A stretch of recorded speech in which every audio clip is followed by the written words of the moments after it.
So in this video, we're going to look at how we turn on our closed captioning in PowerPoint for presentations.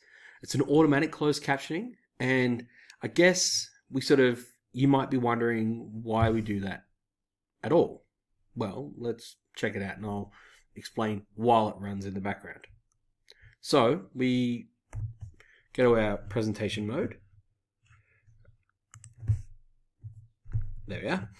And it's really easy for us, actually. We just hit this little button down here. So many people aren't aware that this button is here at all. And you can see what I'm saying now is appearing beneath the presentation. So our presentation screen has shrunk, and it doesn't affect the functionality of what we're doing.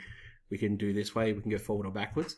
So our presentation screen has shrunk a little bit, full stop.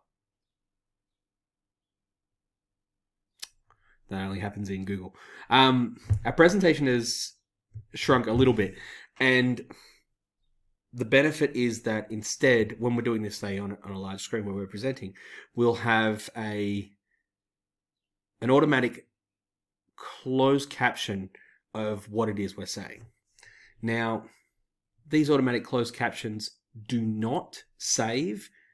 They are for in the moment, in the time, although if you wanted to, when you're making a video like this one, you could have them appearing beneath.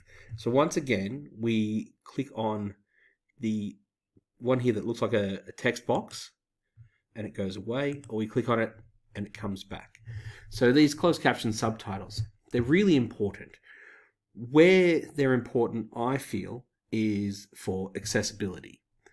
Now, in a high school, for example, or a presentation to clients, business meeting, etc., often those with hearing difficulties, or even the profoundly deaf who might be using cochlear implants, etc., are at a disadvantage. And we don't want that. We want accessibility for those students, as we do for all students. We want to have it exactly where it needs to be. So, by using this, when we give a presentation to a class, or again to any group of people, we'll find that it just makes it a lot easier. One thing you will notice is that it's not perfect. It's not a perfect representation of, I think it thinks I'm a pirate, like you're saying, arr. It's not a perfect representation of what it is that you're saying. But it is very, very close, especially for what it is, particularly if you're prepared and you flow very well. There are disadvantages and advantages of using slides or PowerPoint. They both have this function. I think the PowerPoint one is easier to get to. I'm very agnostic when it comes to technology, so whatever. The PowerPoint one's very easy to get to. It also puts a pause. So if I pause for a little bit, it sets up a new line. It doesn't flow directly in, whereas Google will flow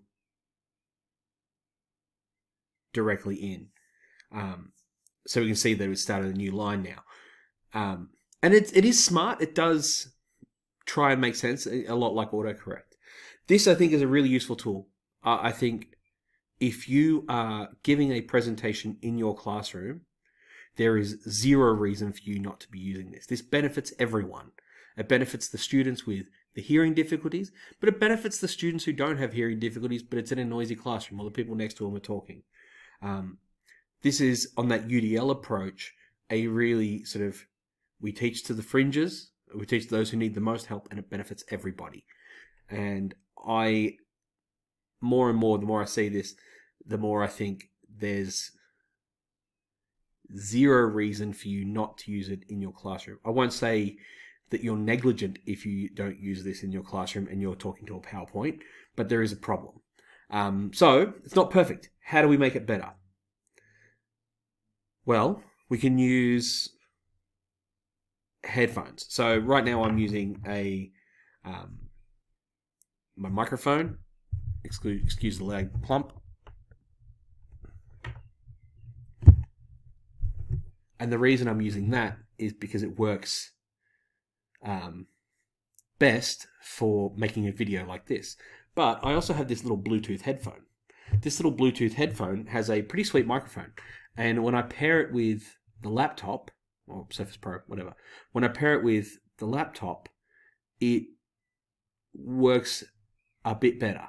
It is just that little bit more on board with what it is. And if I had a direct mic right into my mouth, that would probably work the best. Again, you don't have to have it pumping out sound, but that's one way to improve this, is to have a set of headphones that you can walk around with, obviously. So Bluetooth would be ideal. It might be a reason for you to even, I don't know, tax write off a pair of Bluetooth headphones. I'm not, by the way, not a tax expert in whatever country you're in, so that's not advice. But yeah, I think that's one way to make this better. I think this is something that I can't think of a reason you shouldn't be using this with your students. I think this should be on at all times. In a noisy classroom or a noisy boardroom, whatever, with lots of background noise, the headphones become imperative. I used this for the last few weeks of school, anytime I had a PowerPoint up, and it worked really well. In the primary or elementary setting, often you can have things like a sound field or whatever that will amplify. This is something when in a high school, for example, where students move around from place to place, is often not present or is prohibitively expensive. So yeah, anyway, that's how we turn this on. I think it's really great. I think you should use it. And yeah, I'll see you next time. If you have any questions, put them in the comments below and I'll get back to you as quick as I can. Thanks for watching. Bye now.